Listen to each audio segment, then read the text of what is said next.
pick 'em pop, big gun Brian Petrie, giving out the lot. One is mortal, you know it won't miss. Gonna take a shot, dog lock, that's the underdog. Yeah, they in the hunt, send them home, that's KO or submission. Yeah, somebody done, slime ball, yeah, that's the parlay. We gon' make it known, pick 'em pod from MMA takes. Yeah, let's get it going.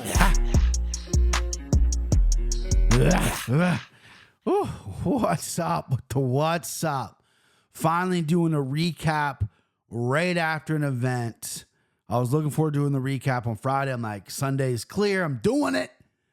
And then I had an absolute brutal night last night. I got 10-7 last night, boys. DraftKings account, very low, vital, emergency surgery on the fucking DraftKings account. Went a little crazy, a little on tilty with some of the bets. We'll get into all that. It's a rough show when I don't even mask my Mountain Dew drinking. Your boy, before he went, literally, I don't keep Mountain Dew in the house because I'll drink it all. Self-control issues. I don't have any vices. That's one of them. Your boy was like, I'm going to pop on. I'm gonna do the podcast. And I'm like, you know what? I got to go get a 20 ounce. Got to go get some of that freaking nectar, the nectar of the gods to do this podcast because, man, I've had rough nights before, and I'm going to have rough nights in the future. But for some reason, I just felt like I was off on this card. I did the proper, fucking, what do you want to say? I did the proper research and did what I normally do, right? And it was just a bad night for me. I gave out shit picks on the Anakin Flooring, which is always embarrassing. However, unlike other cappers, when I have a bad night, I'm putting my face out there on this podcast. I want you to listen. I want you to subscribe. You follow me. You support me. When I do bad, you can shit on me. That's okay. That's life. That's life. You know what I mean? That's what we do, right? As cappers, we have bad nights. We have good nights. I celebrate the good nights. You guys compliment me the good nights.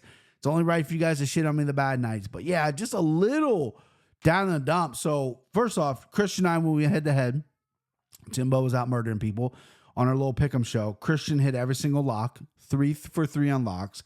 Absolutely blew my fucking tits off on the competition. Not even close. He hit a send him home, Gaethje, dog lock, Pereira, and then mortal lock was Gabriel Bonfim, who I made fun of him for blowing him a little bit. You know what I mean? You know what I mean? But the dude's a fucking stud and went out there and dominated. And so we're going to get all to the whole card. It's been a while since I've been able to recap with you, sit down, talk to you a little bit. A lot of happened where I don't really talk much about it on the pick'em because everyone wants the picks. Obviously, I don't want to waste John and Kenny's time talking about shit on there. This is what this platform for. The pick'em shows kind of a free-flowing, just good, good time, kind of catch up on my life, and then we'll recap. I've already talked about the Evan Longoria thing a lot. Shout out Evan Longoria. What a dope dude for doing all that. I spoke about it on several podcasts, so I'm not going to go into detail of that, but that's pretty fucking cool. Last night, Jordan Schultz, Cincinnati guy, friends with Chris Curtis. We tried to link up in Vegas in December. He invited me down to the Cincinnati Athletic Club for the fights last night. He got the Crawford fight as well in the UFC, and he he doesn't run the place, but he helps with it a lot. He's a member there, and it's like the oldest gym maybe in America. You could fact check that. Like 4 presidents I've worked out there. He gave us a tour. It was like the oldest elevator I've ever been in. I'm like, okay, people my weight didn't take this back in like fucking 1900. You know what I mean? This elevator to hold us.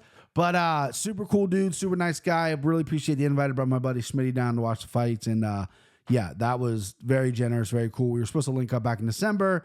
I'm very finicky and picky who I watch my fights with. So, yeah, he had the multiple screen setup. So, got the Crawford in the pay-per-view. So, shout out Jordan Schultz. Good guy. I don't think he has social media. I don't think he listens to this podcast. He just found out like 2 weeks ago I was the same Brian from Cincinnati that's on the Anakin Flooring podcast.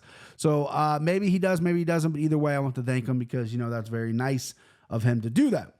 Second thing, your boy's in the gym training. I didn't train much in my gym, by the way. I haven't gone to any gyms that have invited me yet. I'm giving away some old gear that I never really used, didn't fit, whatever. I put that video up. I took it down because I was getting too many messages. Somebody from Mason, let me pull up his name. Let me give him a shout out as well. His name is, I believe it's Austin, right? Austin Michael what's his last name? Shaper. Is that how you say it? Shaper? Yeah. Also Michael Shaper from Mason, which is, north of Cincinnati or whatever. He scooped it up. He's trying to be, or not trying to be, is he an MMA fighter? I know he trains or whatever. So the equipment went to him. Hasn't got it yet. We might link up today. Life's busy, but I'm glad that someone scooped up and got that. But your boy's in the gym a little bit. Last week, admittedly, wasn't in as much as I wanted. Very busy week at work. I only hit, God dang, hang on. You can't hear me because I muted it. Don't know what's going on with my fucking throat right now. Oh, you know what? The nectar will clean it right the fuck up. That's what it's here for, babe. Glug, glug, glug, glug. But, yeah, 2 times last week and, not good enough. But your boy is in the middle of getting in shape, waiting for the boxing robot, getting some gear. So when I do go to these gyms, because I plan on hitting everyone that invited me, I plan on going to all of them. Training, doing stuff. I needed some equipment and whatnot. So I've been doing that. Been spending money on that, which is fun because I'm also kind of addicted to it. I also kind of got a problem with it, right? So I need it. The story I'm going to tell before we get into because I feel like this is hilarious the way my mind works. Before we get to the picks and the recap, everything from this and Terrence Crawford or whatnot, I got to tell the story about boxing gloves because your boy is absolutely nuts, insane to the membrane with his items. And you got the Clitoris. You guys saw those, right? Those are bag gloves. They're 10 ounces, bag, mitts, whatever. You don't want to spar with those, right? Being a big dude sparring 10 ounces, that's trouble, right? You see these gloves right here? So real quick, little tangent. If you're on video, see these. These are beautiful, beautiful gloves I got about like 3 months ago. Cause I get the hair. I need to go. These are no boxing, no life from Canelo Alvarez. That's his brand. That's what he uses. I'm not sure if these are real because I bought them from the website, which no longer exists. Took forever to get to me. They didn't let me pick out my color. That's what they sent me, right? It's about 200 something bucks. And customer service is non-existent. I went to their Instagram, whatever. I think I complained about it one time, but I got those. And I think it's like a goof because they're terrible gloves. I mean, they're absolutely horrible. So, but they look gorgeous. So I threw them on the wall. Anyway, got the Collector Reyes is great. I need sparring gloves, right? Your boy needs to get 16 ounces. So when he gets in the gym, you're protecting people. I haven't had 16 ounce gloves in a little bit. I had some winnings, sold them, had old pair, whatever. You don't want to use old pair. Anyway, so your boy is crazy, right? He's a bougie bitch, needs the high end, crazy, crazy guy. One of my kids just literally knocked my entire house down. That was the loudest sound I've ever heard. Anyway, so my wife worked all week. It was like 2 weekends ago. My wife was working like all day, 2 days in a row. So I was with the kids, right? And they're playing Barbies. They don't want dad around, So I'm on my phone. I'm like, okay, I need to get some sparring gloves. Winnings are out. Japanese winnings are out because, and by the way, if you're not in the gear talk, you can go and fast forward. I'm a fucking nerd. I get it. Winnings are out because 12 to 16 months, that's impossible. That's crazy. I'm not going to wait that long. I'm impatient. Yada, yada. So I start going through all these things and shout out expertboxing.com. He also has a YouTube page. This is a guy that breaks down pretty much every glove brand that he's ever gotten a hold of. He doesn't get paid for it. He buys them with his own money or they'll send it to him and he goes, listen, I'm going to fucking shatter you if you don't. I've learned a lot from him. On most gloves nowadays are made in Pakistan. Everyone has the same mold glove. They ship them off to Pakistan, which has a very big leather industry, and they throw a different logo on it. So a lot of these gloves out there are carbon copies of each other. You got Mexico-made gloves, which there's a lot of companies in Mexico that make gloves now, but a lot of the gloves are getting shipped over and getting made in Pakistan. And basically a Pakistan glove is not what you want. I mean, you know what I mean? You don't want a carbon copy of everyone. They can put any price tag they want. So anyway, so winnings are out, and I dove deep in, and the expert boxing guy brought up Donardo. And I had heard of Donardo boxing gloves before. It's a guy who makes boxing gloves in Italy, handmade. Italy apparently has the finest of leathers. You know what I mean? The finest of leathers. And so I'm like, and I go to his website. Half of it's Italian. I can't read most of it.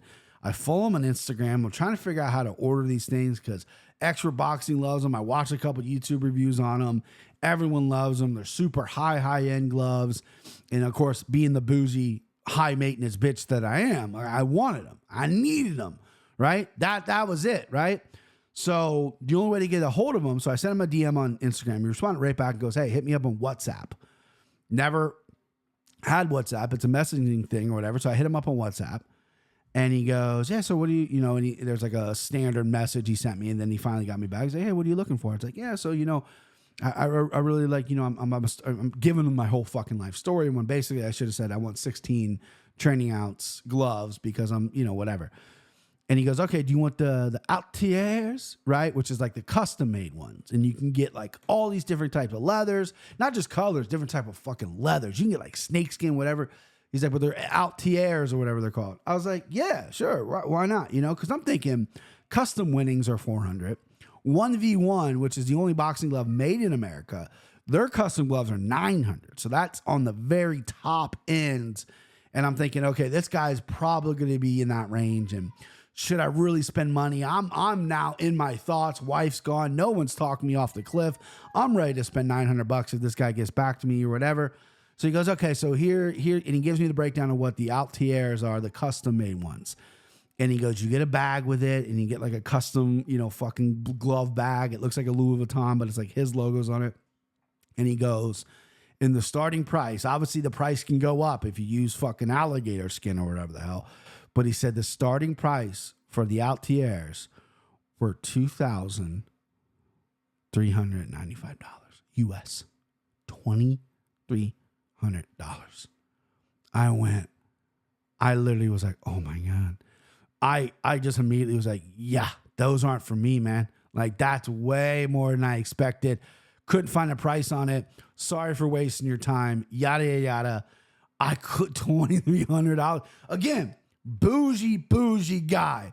$2,300 for some boxing gloves, man. I wouldn't be afraid to punch in those. Those have to go on the wall. $2,300. So he goes, not a problem. But I do have a thing called Donardo Worldwide. This guy's he's very feeling himself. He goes, I think it's important that everyone gets to have Donardo gloves. So I created Donardo Worldwide, which is I make these gloves in whatever ounces, whatever colors I want, no logo, and I put them from sale, first come, first serve. I'll put you on the list. You said you're looking for 16 lace up or Velcro? I said, yeah, 16 Velcro. He goes, done. Okay, I'll put you on the list. So this was like Saturday when we did all this. I could $2,300 for gloves. So Monday I'm at work. Your boy's driving, making deliveries, doing my thing, being a working class man. I hear this weird chime on my phone, and it's the WhatsApp. I had never even heard this chime before. I didn't know what the fuck it was. That was an Amber Alert. You know what I mean? What the fuck happened there? So my computer just froze on me, or not froze. It went dark screen. So I guess I got to circle the mouse. Anyway, I hear this chime, and I was like, what the fuck? I panic. I go, what is this? So I pull over. I'm lucky I was right by a parking lot. Pull over. I look at it. Literally from the chime to when I pulled over was maybe 45 seconds to a minute. Maybe. And it chimed multiple times. So I'm like, okay, what the fuck is this, right? I'm stupid. I should have thought what it was. So I pull over. I look up. It's a WhatsApp. Donardo sent me 16-ounce gloves. They were like dark blue and red thumb, no logo. It was like a darker blue, blah, blah, blah, whatever. He's like, these are the only 16s I have. Do you want them? 30 seconds go by. Or less than 30 seconds. I need to know, sir. And again, I haven't seen the message yet. This is when I'm reading after the fact. Not even a full minute from him sending the picture. This is what I got. Do you want these, sir? I need to know. Sorry, they're gone. Maybe next time. Was 1 minute. From 7:11 in the morning to 7:12. 1 minute, these sold. And they were like 500 something bucks, right? They were on the higher end, obviously, of a glove you never fucking wore before, but people were probably listening to this go, 500 for fucking gloves? I know, I get it. And I didn't like them anyway. I would have passed anyway, but I couldn't believe how fast it went. What are we doing here? What? I've never seen any pro fighter I follow on Instagram, any MMA for anyone wear these type of gloves. Who's buying these? right? I mean, albeit I don't follow a ton of Italian boxers if those are the people that are buying it, and I'm sure they're great gloves, but who's buying these things? There's a guy on TikTok that always does that. Who's buying this? And he shows something in the grocery store that's gross. That's what I want to know. Who the fuck's buying this? Because I'm sure there's one or two professional fighters out there that do wear these gloves, but they're not like common. So why are they going like hotcakes like this? I couldn't even respond to the guy that turned them down. In 1 minute, they sold? Huh? Crazy stuff. I mean, absolutely crazy. It's nuts. So anyway, with my research as well, I found this company called Fly Sports UK. They're based out of UK. They make gloves in UK. They got some MMA gear. They sponsor Molly McCann, Darren Stewart, with some of their MMA stuff or whatever. But they had a custom glove option. And I worked with this girl, Sophie, right, via email to make some custom gloves because I don't want my name or anything on them like that kind of custom. I want to pick the colors and I want to kind of, have real input on that because I'm a boozy bitch.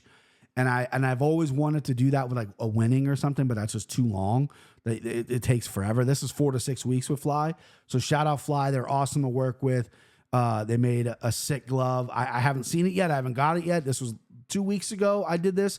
So obviously we got some weeks to go. They did send me a mock-up on my phone. I'm not going to show you because I'm going to do an unboxing. I've never done an unboxing video before, but I'm going to do an unboxing of them, right? And those are going to be 16-ounce sparring gloves. But again, your boy has a problem.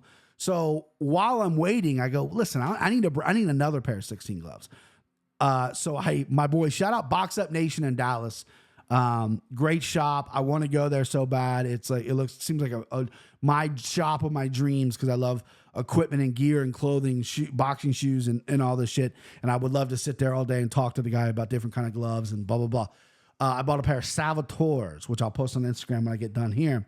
Salvatore made out of Mexico, fairly new Mexican glove, blue and yellow, 16 ounces, always have a backup. And again, your boy's got a problem. So I went and got that. I'm going to work out today, hit with the bag with them. I haven't hit with them yet. They came late yesterday, like right before I was leaving the house, they came.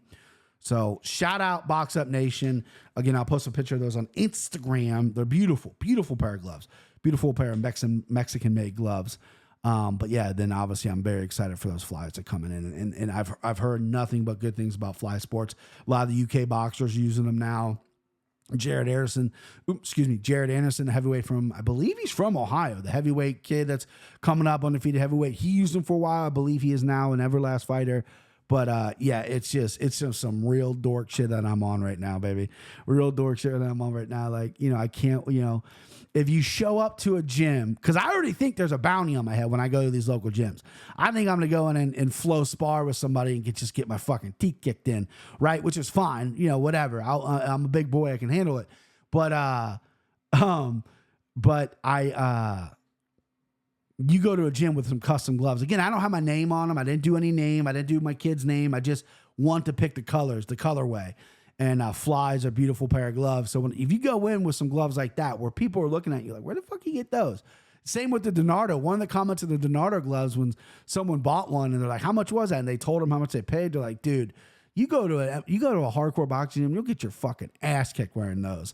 And the guy responded, yeah, that's true, unless you're good, right? So I think I'm okay.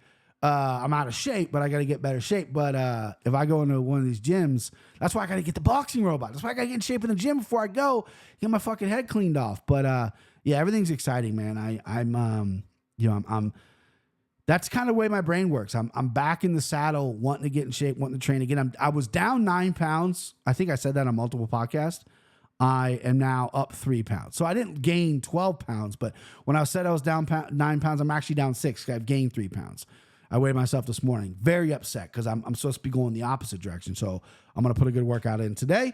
And that's a little glove talk right there. But $2,300 for some gloves. I see, mighty. But I wanted to give some shout outs. Box Up Nation. Go to boxupnation.com. Great guy. He'll work with you. If he doesn't have anything in stock, order it. Really easy to navigate website, and I'm not getting paid for this at all. Like the dude's dope. And I want to support, shops like that because we don't have anything like that. Like there's a shop in Florida, I believe, Miami, Florida, MSM Fight Shop. They're pretty cool. There's one in New York, Super Rare Shop or whatever, which I ordered a t-shirt from. They're dope. But yeah, Box Up Nation is just, he seems like a true to guy, small business, trying to make it work. And I don't go to Texas much, but when I go to Dallas, you better believe that I'm wiping my whole slate clean. I'm just going to go fucking annoy the guy all day and just talk about boxing gear. All right, so we got to get to the fights. God damn it. Do we got to? Do we have to? Fucking bloodbath for your boy. I don't know who lost worse, me or Tony Ferguson last night, because 5 and 6 of my picks, which doesn't sound bad, but it's like all the 6 that I lost were my bets. 1 and 3 on my locks. The slime ball got blown up a little bit. Stephen Wonder Thompson got canceled. The fight got canceled. Excuse me. He didn't get canceled. And so my slime ball was already placed. So it was Matthews and Poirier. Poirier obviously did not win. So that sucks. But yeah, so we'll go top down. Justin Gaethje versus Dustin Poirier. Again, I was confident in Poirier. I can't get these fights right. I said it a million times. When I was the first fight, I was all in on Gaethje. Second fight, I was all in Poirier. I thought Poirier was a little too slick for Gaethje. Gaethje, the first round, I thought Gaethje won. It was very close, but I didn't think he'd win. Poirier was landing some nice shots, but Gaethje started throwing the inside kick, was throwing the outside kick. That was landing a little bit. Poirier seemed like a little too patient in the first round. He was kind of setting some things up, wasn't throwing a ton because Justin was countering very well. He looked fast. Justin also pretty big in there. You know, Justin early in his career probably could have made 145. Looked like he sized up just enough, and he looked big in there. He looked good. And then patient first round from Gaethje, countered really well. Right hand was landed. You know, Gaethje's best shot's the left hook, but his right hand on the southpaw was landing really well. He got cut up on his eye a little bit. He did get hit by Poirier. Did crack him a few, but he hung in there tough, stay calm. Great corner advice from Whitman. Great corner advice from Mike Brown on the other side as well. And then Gaethje threw 2 head kicks in the first round as well, and they kind of didn't get through, but Poirier put his hand up. But Gaethje kicked so hard, you put your hand up, it's still kind of rocking, but Poirier handled him well. It didn't wrap around. And Gaethje's not known to throw like high kicks. You know, that's something new. He's body kicks and mainly low kicks. He's got powerful kicks, so it was nice to see him go up top. He feinted very well, and Poirier kind of read it, but he came a little too late. Didn't have one of these going. Used his hand, wrapped around, got him behind the ear. He fucking fell like a ton of bricks. Gaethje followed up. Herb Dean fucking elbow dropped. Fucking slid in there and elbow drop Poirier to save him. That was cool. The ending sequence was fucking awesome. That's gonna be a highlight reel. Both guys, absolute class. You know, Poirier's class in the feet, Gaethje's class in victory there. I'm glad Gaethje embraced the BMF belt, because when they handed it to him at first, when Masvidal gave it to him, he kind of gave it away. And then he took it back, because when he won the interim title, he threw it on the ground. Like, I'm glad. Like, I know the BMF title is corny, and some people hate it, and it's kind of gimmicky, which I agree 100%. But it's still a strap. It's still, you're 2 of 2 at this point, right? And now you're 1 of 1 because Masvidal is retired. But there's only 2 guys that have that belt. That's pretty cool, right? And that is now basically your ticket. There's no one else in line at 55 now to go get the title shot. You know, I know we're running Oliveira Islam back in Abu Dhabi. Gaethje's not a short notice guy, so if one of those guys pulls out, I doubt he's going to hop in there. But he gets winner for sure. And I think that's a good timetable for Gaethje to kind of rest and regroup and work on some things, because obviously if he fights Islam, he's going to get taken down. It's reminiscent of the Khabib fight, and then he fights Charles. He got stunned and put down with like almost every shot that Oliveira hit him with, so he's got to work on that. So I'm excited. Gaethje looked great, man. Gaethje looked really, really good. I keep saying I'm a lot. What am I doing? This is my first podcast. He looked really good. Gaethje looked really good. I was surprised how good he looked, if I'm being honest with you. I thought Poirier was slicker. I thought Poirier would land a little more. Poirier's got this air of confidence about him. He looked lean. He looked in shape. Gaethje tends to maybe fade. At least he did in the first fight. He's actually trying to, he had a really good third round against Fiziev. This was at altitude. You know, I'm trying to pick holes in every which way, not to pick Gaethje, but Gaethje was the right side. Dog money as well. Great performance by Justin Gaethje. He's obviously next for the title. Conor McGregor called him out. I was a Conor guy. I'm really losing faith in Conor with all this nonsense that's going on outside there. The call out to me was kind of weak. You're not even in the testing pool, my guy. Justin's in line for the title. Why would he take that fight? You're not making 55. Why would Justin go to 70? You know, just take the Gaethje fight. It's, you know, I get it. Conor's kind of inject himself into the conversation. He's so popular, he's so big, and the UFC loves him because they make so much money off him that even when he sends a tweet like that, it gets traction. I thought Gaethje shut that down perfectly. He's like, I don't fight guys on steroids. Obviously, allegedly, I don't want to get sued by Conor McGregor, but yeah, Justin Gaethje looked fucking fantastic. He's making all the right moves, baby. He's making all the right night moves. Next up, Alex Pereira versus Jan Blachowicz. I thought Alex won. I had 2-1 Alex.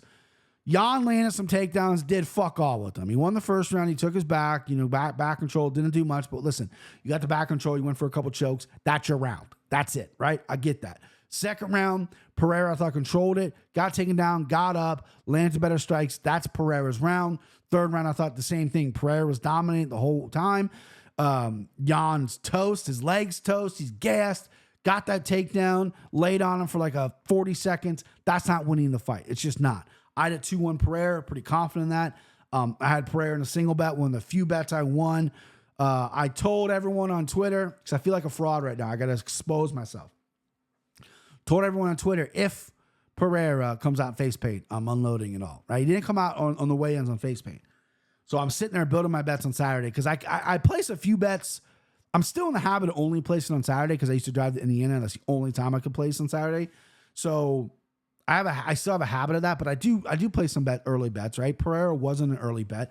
I got the green hammer in, I got the slime ball in, but I didn't get the Pereira in.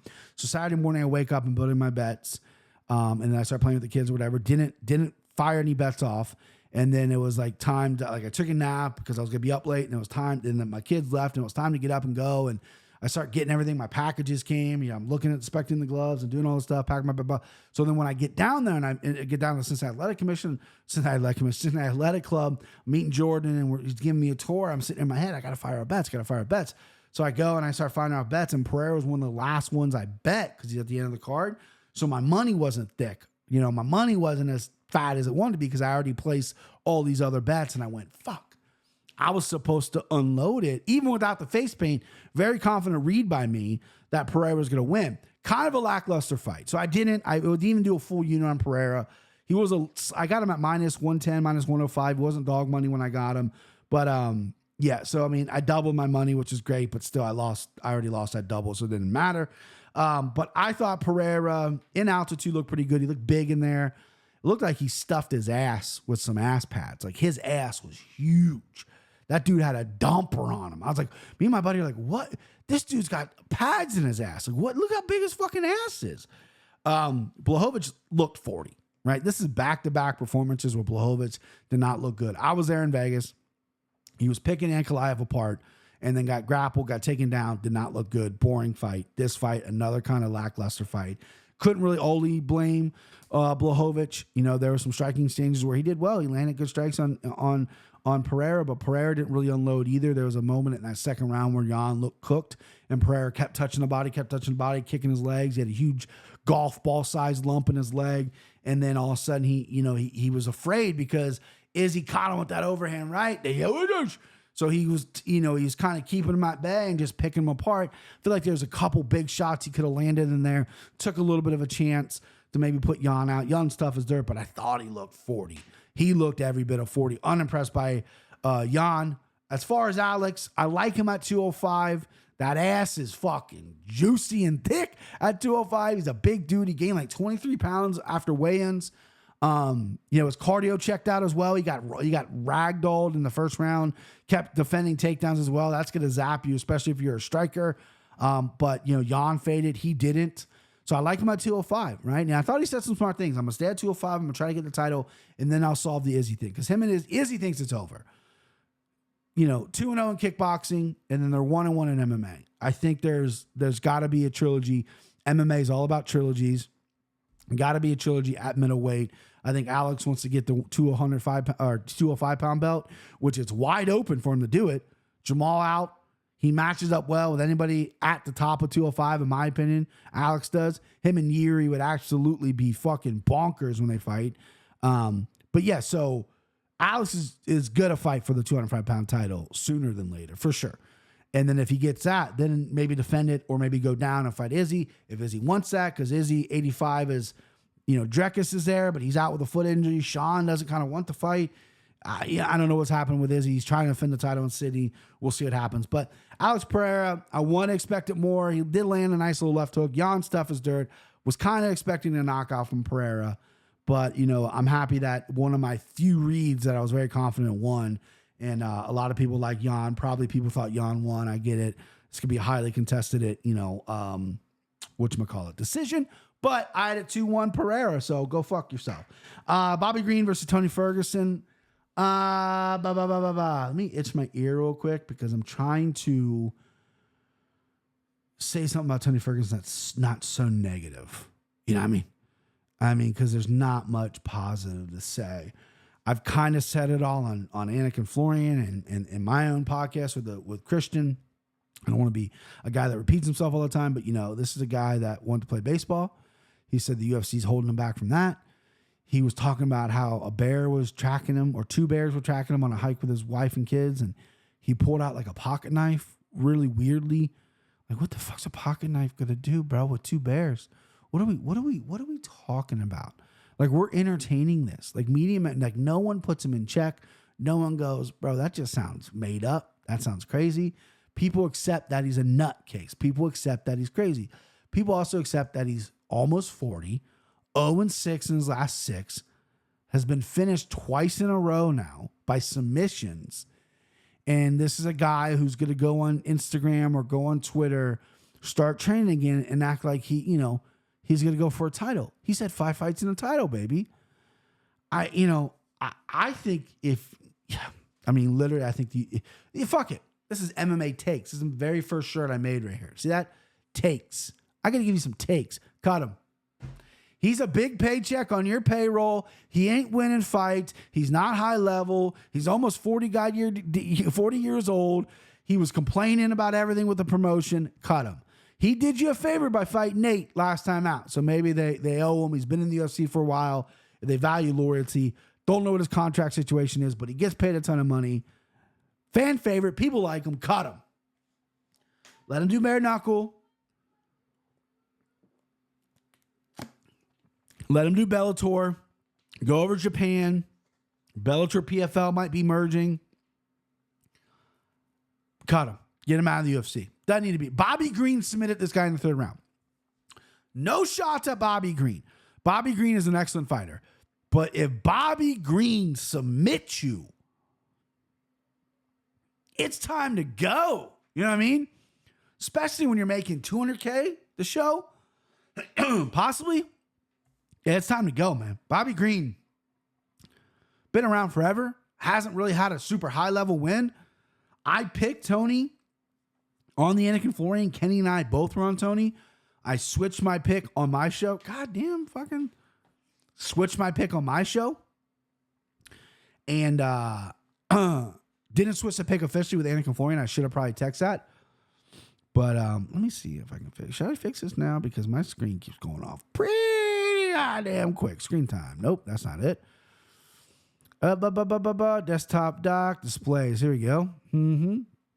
Automatic adjust brightness, two-tone preset. Let's go to advanced, huh?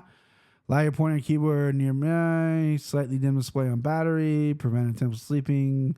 Power adapter when the display is off. I don't know. Automatically reconnect. Whatever. I'll do that later. Let's talk about Tony Ferguson's got to go. You got submitted by Bobby Green. That was my mortal lock, by the way, too. So I switched Stephen Thompson. He was my original mortal lock. 3-unit whack. I took Bobby Green as my mortal lock just in our game, not on the Anakin Florian. I did not do a 3-unit whack on Bobby Green. But listen, Tony dropped him the first round, had another good first round, faded, got absolutely butchered off his back, had no, he was throwing legs up, but just flailing his legs up. It was no armbar setups, no nothing. Got his fucking head pounding the canvas. 3rd round, he came out a little aggressive. Bobby was picking him apart. Bobby had the better cardio and then took him to the ground again. And then Tony just gave up that fucking arm triangle, the head and arm. It's crazy the cliff this guy's falling off of. Maybe because now like the rumor is, or not the rumor, but we all, he's got coaching. He went to Jackson's and now he's got guys that are in his corner and this and that. He brought his old wrestling coach in. These are all positive things. Maybe he needs the guys that were telling him to throw sand because he's a hell of a lot better when he had those guys telling him to throw sand than he is now. And his body to me, he just looks frail. You know what I mean? He was at 170 last time, 155 this time. He just looks, his torso and everything just looks frail to me. I don't know. I just, if you're not going to retire, I think the UFC smartly has to sit down with him and go, listen, if you want to retire in the UFC, that's cool. Maybe we'll put you in the Hall of Fame years ago. You're an interesting fighter, whatever. If you don't want to retire, then we got to let you go because too much money and you ain't winning fights. Doubt that happens because he is a company or fan favorite, but we'll see. Next up, Chiesa versus Kevin Holland. Probably my worst pick ever. I broke down. I rewatched the Yannick and Florian, which I rarely do when my segment at least. I watched the show up until my segment. I don't, believe it or not, I know I'm a vain guy. I'm fixing my hair. I'm a bougie bitch. I want cool boxing gloves. I don't really like watching myself back all that much, but I watched myself back in the Yannick Florian this past week. And I broke down all the ways Michael Chiesa can lose and why he would lose. 1 foot in, 1 foot out, doesn't seem motivated, 2 years off, yada, yada, yada. I know he's a bad matchup stylistically for Kevin Holland, blah, blah, blah. And I go and proceed to pick Michael Chiesa. I made him my dog lock on my own show.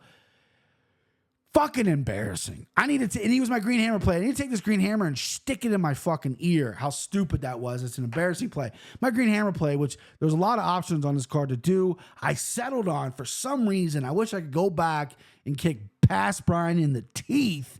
But some reason I played Green Hammer, Chiesa to win by decision or submission. And I know it's one of those things where it's like Chiesa, stylistically, he maybe could have given Kevin Holland problems for sure. Everyone on Twitter. I don't like taking bets from people. I see bets on Twitter. I see the theme, but and I listen to other people's podcasts, but I never steal other people's bets. I kind of recommend to people like, hey, so-and-so said this. I'll bring it up on the podcast. Guys, I respect her on this, blah, blah, blah.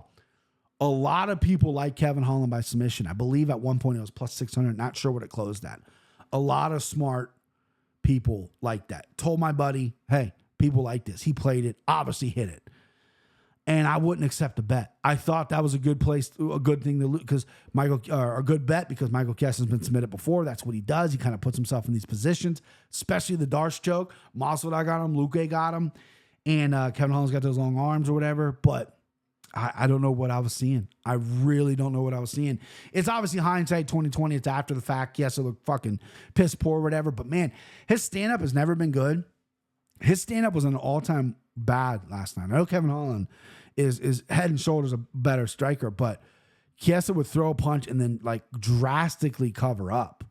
Like it was bad. And Sean Strickland came on Twitter and said, this dude doesn't spar anybody. This is what happens. And Sean Strickland, say what you want about him, is an honest dude, right? Agree with him or not. He's got a lot of issues. He says some controversial things. His opinions are sometimes wackadoo, but when he's speaking about people and about training, it's usually the truth. He says he jokes with Chiesa like, oh, 6-round sparring or whatever, because Chiesa doesn't spar with anybody. And you can see that against Kevin Holland. That was some of the lowest display of striking I've ever seen. I mean, he would throw some strikes, Kevin would counter, and I mean, he would just go like this and run his back against the cage. I mean, fuck, man. Royce Gracie might have better striking than that. That was very weird. He took his glove off. Thought he was going to retire because, again, he's working the desk, 1 foot in, 1 foot out. I think he's got a kid on the way as well, coming off a back injury, which is never easy. But, he walked out, didn't retire, and then I think he Instagram said, well, that sucked or whatever. So probably one more for Chiesa, but, yeah, bad bet all around for me. Green Hammer obviously goes down in flames. I should flush the hammer down the toilet. And then, my dog lock, I can't believe I locked him up. Pathetic by me. I wasn't seeing dogs very well on this card anyway, so doesn't matter really who I picked. Anyway, Derek Lewis versus Marcos Rodrigo de Lima. Derek Lewis comes out flying knee, finishes de Lima. De Lima's got a hell of a chin. That knee landed flush. He wasn't out. Derek landed big shots on the ground. He wasn't out. He rolled to his stomach, and then just the shots accumulated, and Derek hit so hard. It's 14 knockouts. UFC career, holds the record now. Took his shorts off, did a little DX, whatever. Rogan's cracking up laughing. Post-fight was good. Derek needed that. I thought he looked a little nervous going into the fight. It was a big win for him. Didn't realize he was on his last fight of his contract.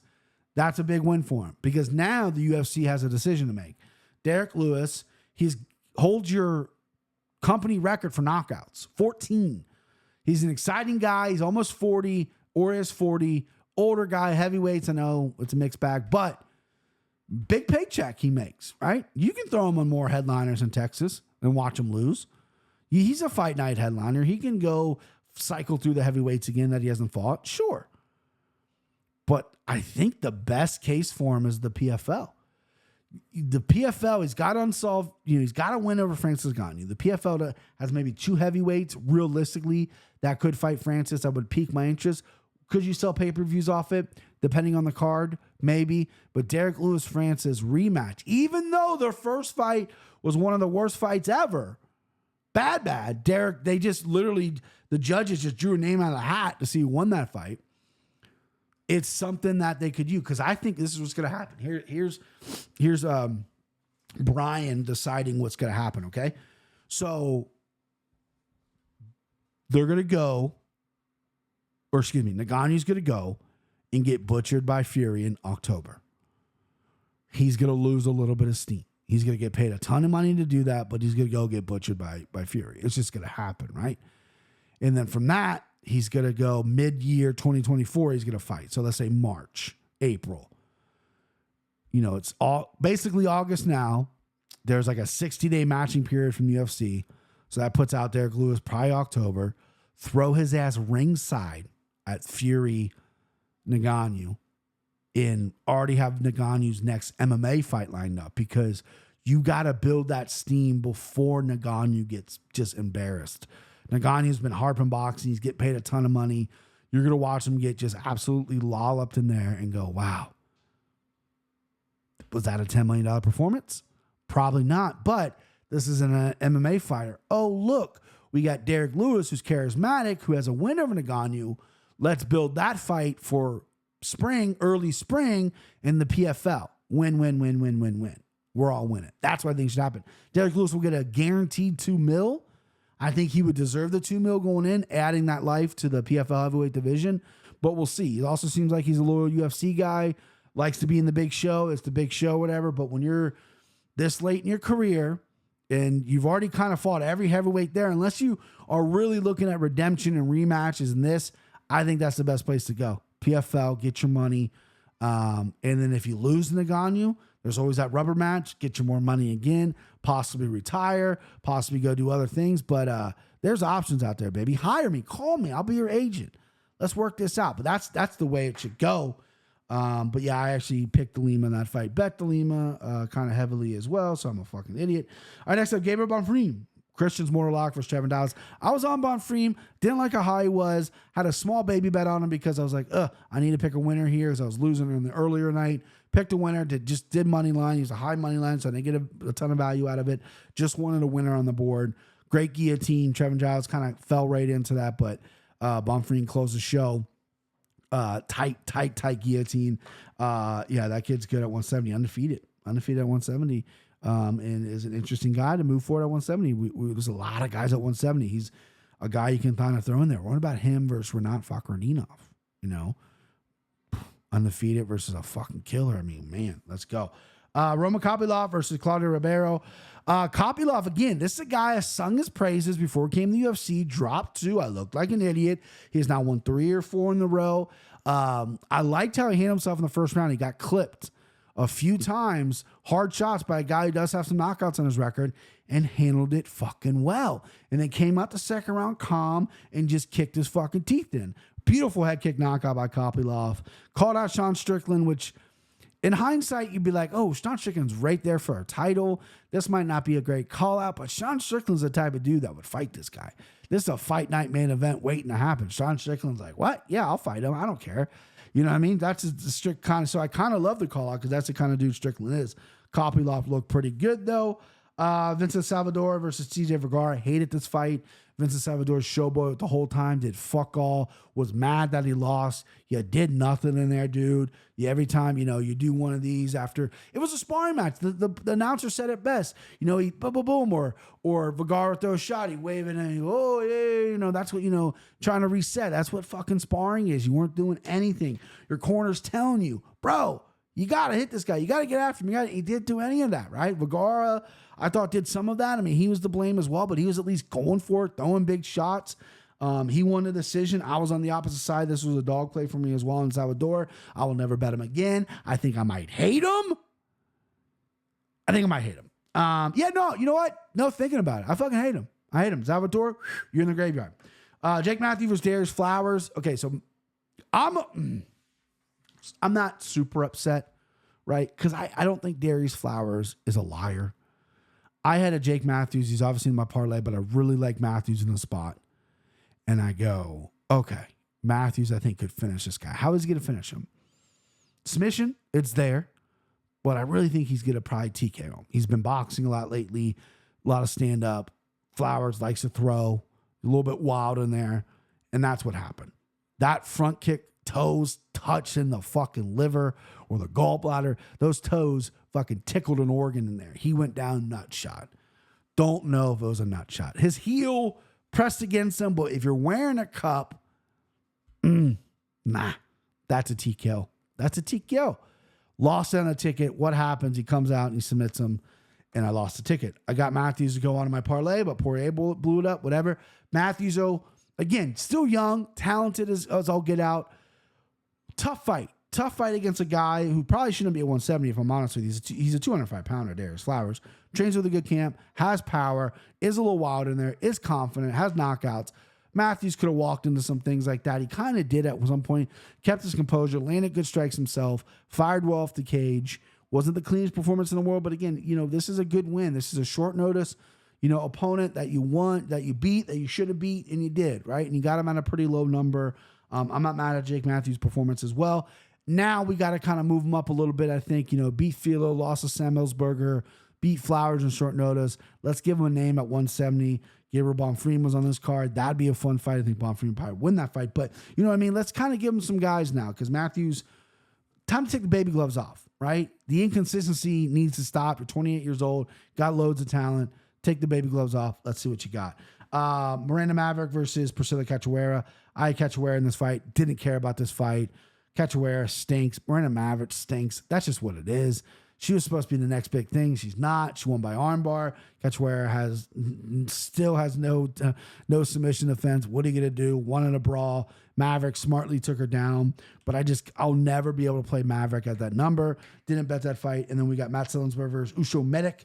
I did not bet this fight as well, even though lately I picked Cachoeira and I picked Sellensberger. But later in the week, this is obviously was just on my show. We didn't do this on the Florian. Later in the week, I was like, oof, Usha Medic, this is a good matchup for him, I thought, right?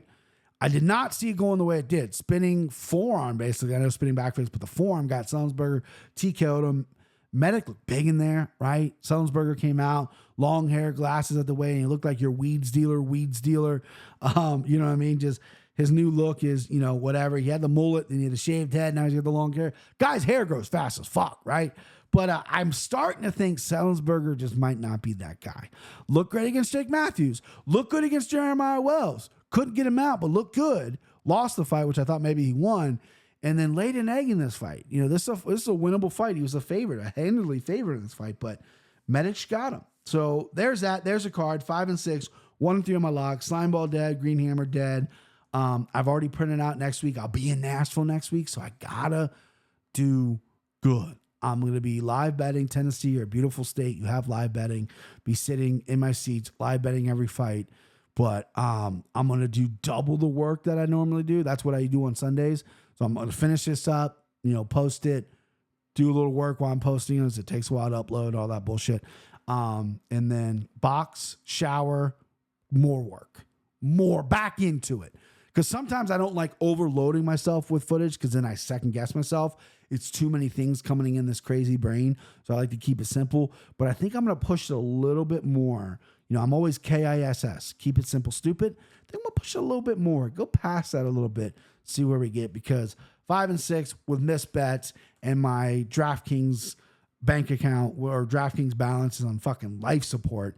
Yeah, I need some winners. I need some winners, boys. So that was UFC 291. Pretty good. I know some people say it's the best, they on paper is the best card of the year, this and that.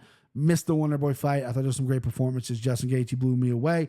Performance of the night. I know I used to give people stars and all that. I haven't done that in a while. Performance of the night, though. I mean, how do you not go Justin Gaethje? Derek Lewis is up there, but Derek Lewis kind of does that a lot. I'm going to go Justin Gaethje, easy performance of the night. He looked so good against a high level guy that already beat him, that already had his number on him. He looked fantastic. Gaethje, star of the night. No star of the night, Terrence Crawford, who I'm a big fan of. Dominated Errol Spence. Errol Spence, undefeated fighter, great boxer. Had never been dropped. Got dropped three times, and then got knocked out in the 9th round. TKO, knocked out, whatever you want to say. Terrence Crawford butchered him. Butchered Errol Spence. It was a levels fight. Terrence Crawford's been wanting big fights for a long time. You know, boxing's crazy with matching people up. He had to take what he had to get. No one kind of wanted to fight him, but man, I tell you what, he looked amazing. And people are he's the big money fight now. He is. After that performance, and everyone's Gervonta Davis beating Ryan Garcia and all, Gervonta Davis beating, right, different weight class. Terrence Crawford's the guy in boxing right now. Terrence Crawford's the must-see. Inoue beat Fulton. Inoue's great. Inoue wants to come up and fight Gervonta Davis, which I think is great. But, problem with Inoue is he doesn't fight outside of Japan all that often, or if ever. So, there's a lot of questions about that. So, what are you going to do, right? But Terrence Crawford, amazing boxing skills, unbelievable. I'm going to rewatch it again today because I've mentioned before, I love that he switched stances. He comes out orthodox, goes southpaw. His right hand just as powerful as his left hand. I love his movement. I love his aggressiveness. Just a high level, best boxer in the game right now for sure. Terrence Bud Crawford seems like a good dude. And if you're at your computer right now or phone, whatever, what am I, 100? Go look up Terrence Crawford, friend, slingshot, whatever. There's a video where his buddy passes out on one of those slingshot rides. Oh, it's great. He's trying to hold Terrence's hand and shit like that. It's funny as fuck. All right. What else we got to get to? I think that's it. 51 minutes. I want to keep it under an hour. We're there. I rambled on the beginning about equipment because I'm obsessed and I got a problem. But you guys understand that, right? Huh? You understand that, right? I will be in Nashville. I'm going to do a pick'em, so I'll reiterate this in the pick'em show. I'll be in Nashville this weekend. We are getting in there Friday. I'll be there Friday. I'll be there Saturday. I have some plans Friday right now. I don't know if there's dinner plans or whatever, but I'm going to be around. I'll obviously be at the fights. You want to link up at the fights, shoot me a DM, Brian Petrie MMA on Twitter, on Instagram. We'll link up. We'll bro up. We'll fucking Predator 5. Whatever you want to do. I'm very excited to be in Nashville. I'm very excited to watch the fights, Corey Sagan and Rob Font. I really want to see Umar fight Corey. I think we got a great replacement of Rob Font. Going to be a stand-up battle. Can't wait to break that fight down. Tatiana Suarez was Jessica Andrade. Absolute great fight right there. Almost like a passing of the torch right. I love Tatiana Suarez. Jessica Andrade is a legend. So we'll see. A lot of good fights. Pick them. We'll probably up Wednesday or Thursday, I imagine. I'm getting my tattoo this part finally filled in on Tuesday. So I don't think I'll record on Tuesday because I'm doing that at 4. So I'll probably record on Wednesday, edit it, be up Thursday. Let's say Thursday. Okay? All right? Plenty of time for you to listen to it, ingest, watch it, whatever you do before Nashville. So that's it. Follow me at Brian Petrie on social media, Brian Petrie MMA on all social media. Hit that subscribe button. You guys are killing it with the subscribers. Rate and review on iTunes. We're at 77.